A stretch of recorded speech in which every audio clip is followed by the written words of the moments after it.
Halo guys, kembali bersama gue Ajay. Oke, barusan 1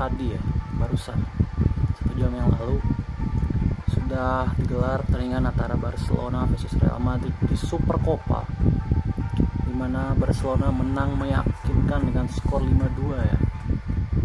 Barcelona menang meyakinkan dengan skor 5-2. Ini tentu saja menjadi gelar yang sangat penting untuk Barcelona, karena akhir-akhir ini Barcelona sedang dalam track record yang cukup buruk ya, dimana dalam 10 pertandingan mainnya tidak meyakinkan di 10 pertandingan terakhir. Jadi ini bisa dibilang mecut untuk Barca supaya bangkit lagi di Liga, karena di Liga mereka yang awalnya di puncak klasemen dengan selisih poin yang cukup jauh, sekarang dikudeta oleh duo Madrid di Liga. Jadi ini adalah bisa dibilang semangat baru untuk Barcelona untuk mengarungi sisa kompetisi di Liga dan juga UCL ya, karena di UCL juga mereka kalau misalkan menang sekali lagi mereka akan memastikan diri lolos ke babak 16 besar.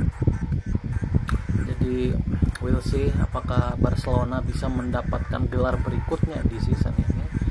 Dan untuk Madrid ini tentu saja kekalahan yang cukup menyakitkan ya, karena akhir-akhir ini kan Madrid lagi bangkit banget justru ya, lagi bangkit banget. Mbappe sebenarnya main cukup bagus ya di pertandingan ini, tapi itu belum bisa mengangkat Madrid untuk menjadi juara, karena ya cuma Mbappe doang yang bagus di pertandingan ini, sisanya ya waduh ya ampun dah.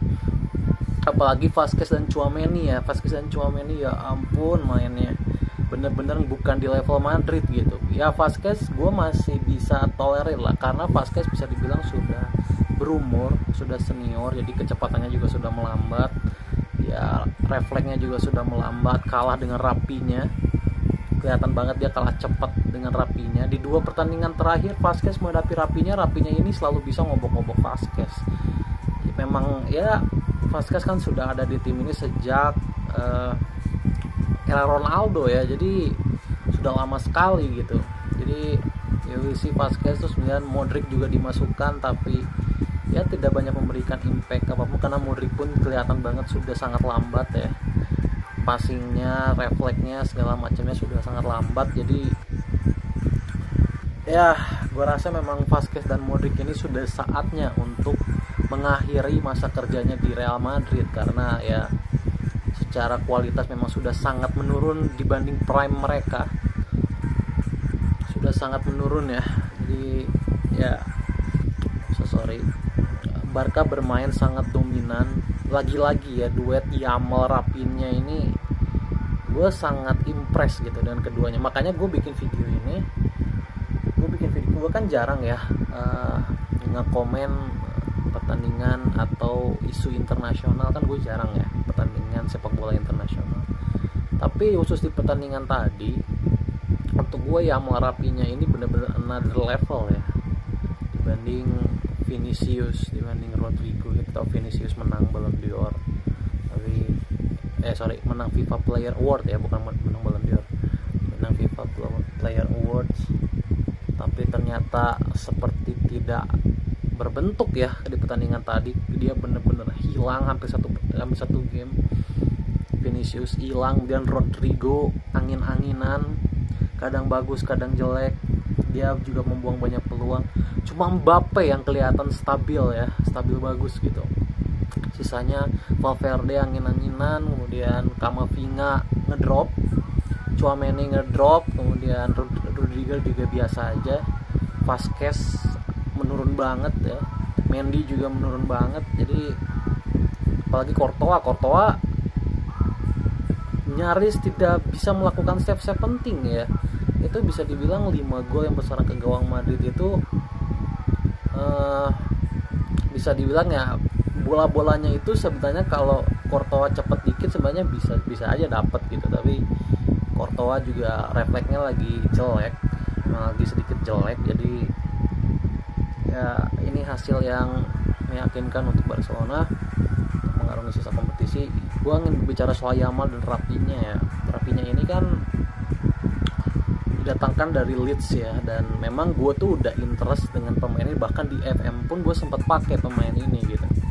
Gue gue sempat pakai, dan gue tuh impresnya gini ya terhadap Rapinya ini tipikal yang sangat teknikal sebenarnya ya, tapi dia ini bekerja keras. Jarang sebenarnya orang yang teknikal itu mau bekerja keras, itu jarang banget. Tapi Rapinya tuh punya itu, dia punya skill, dia punya ibaratnya attitude di lapangannya tuh bagus banget gitu. Gue suka sama pemain ini jujur. Meskipun secara visi main, secara visi main agak jelek sebenarnya Rapinya ini, tapi secara teknik permainan, secara attitude di lapangan, dia mau selalu bekerja keras, dia selalu mau bermain as a team gitu ya. Dia selalu mau mencari ruang kosong gitu ya. Karena kelihatan di Barcelona itu selalu yang paling mau mencari ruang kosong itu adalah Rapinya. Makanya kalau kan Barcelona ini selalu bermain bola-bola panjang ya, bola-bola swing, jarang lah bermain tiki taka cuma sekali-sekali doang. Tapi seringnya kan mencari ruang kosong, dan Rapinya itu selalu mau gerak ke kanan, gerak ke kiri untuk mencari ruang kosong. Jadi kelihatan kalau Rapinya ini off, ya ibaratnya sedikit males-malesan, itu kelihatan Barkanya tuh ngedrop gitu. Jadi gue sangat impress dengan kerja sama pemain ini gitu. Itu benar-benar ngenakin Lewandowski, ngenakin Yamal kan jadi nggak perlu lari dari kanan ke kiri. Jadi Rapinya aja yang fluid kemana-mana gitu. Gue sangat suka etos kerja pemain ini. Ditambah dia tuh teknikal sebenarnya ya pemainnya. Jadi tekniknya tuh sebenarnya sangat tinggi. Jadi kemampuan dia melewati back lawan, kemampuan dia untuk bisa dibilang mengecoh back lawan itu sangat bagus gitu. Dia kan dibeli dari Leeds dengan 60 juta, dan di Leeds sebenarnya gaya bermain seperti itu tuh udah kelihatan ya. Tapi ya karena di Leeds itu bisa dibilang tidak ada pemain yang bisa finishing ibaratnya, hanya Rapinya seorang. Jadi ketika Rapinya membuka ruang itu tidak ada pemain yang bisa masuk kalau di Leeds. Tapi kan kalau di sini ada Lewandowski, ada Yamal, ada Pedri, Fermin Lopez dan sebagainya gitu. Ada pemain yang bisa mengerti dengan etos kerjanya Rapinya. Jadi Rapinya ini meskipun di season awal dia bapuk bisa dibilang, itu kan murni karena visi mainnya emang, gua akui dia memang di bawah pemain Barcelona lainnya, tapi etos kerjanya dan lain sebagainya salut gitu. Ditambah Lamine Yamal, gue sangat impress sekali dari awal banget dia debut. Gue tuh sempat bertanya ya, ini pemain didatangkan dari mana, karena waktu itu kan gue nggak tahu. Gue tuh kan nggak ngikutin bola sampai ke dalam-dalam banget sebenarnya kan. Jadi ketika Lamine Yamal muncul di umur 16 tahun waktu itu di Barcelona tuh gue nggak tahu ini siapa, bocah gitu. Tapi visi mainnya tuh kelihatan banget nih orang gitu.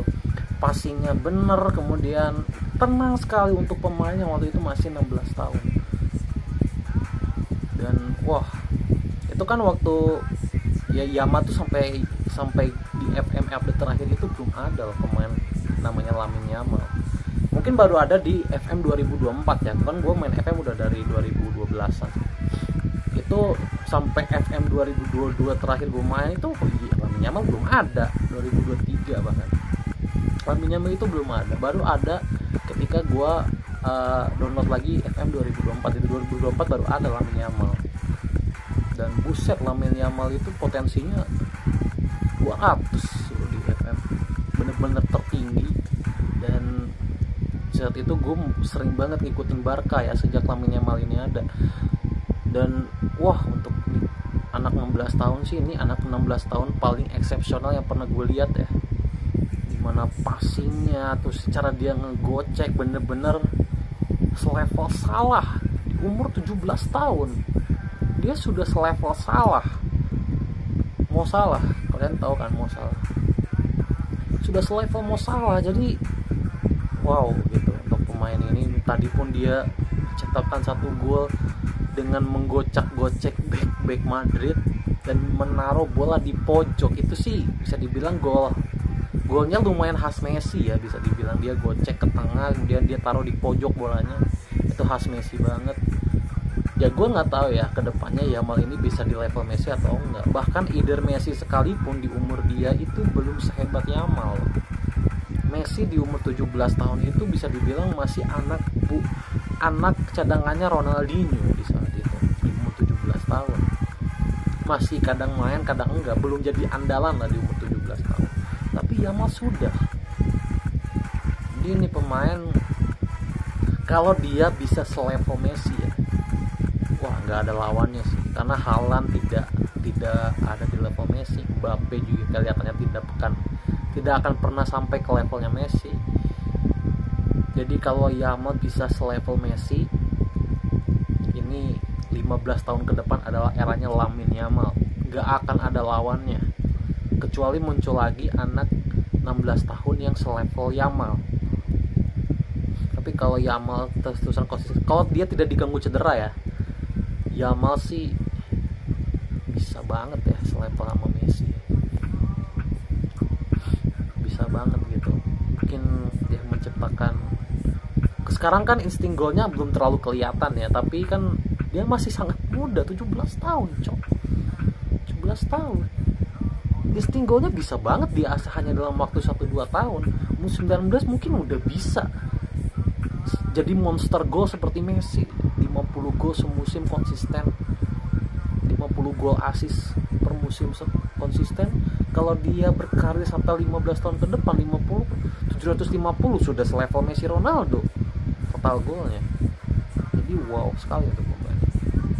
Semoga konsisten dan tidak cedera untuk Lamine Yamal, karena kelihatannya Yamal ini injury prone sayangnya ya, karena kemarin pun sudah dibekap cedera, udah 2 kali dibekap cedera Lamine Yamal. Jadi ya we'll see apakah Lamine Yamal bisa memperbaiki injury prone-nya, karena Messi Ronaldo itu bisa sekonsisten itu karena mereka tidak injury prone, mereka tidak dikit-dikit cedera, di tackle keras pun mereka tidak cedera gitu. Jadi we'll see. Selamat sekali lagi untuk Barca, next try untuk Real Madrid ya. Semoga kedua tim ini bisa berkompetisi terus dan terus bisa menghibur ya di laga-laga El Clasico berikutnya.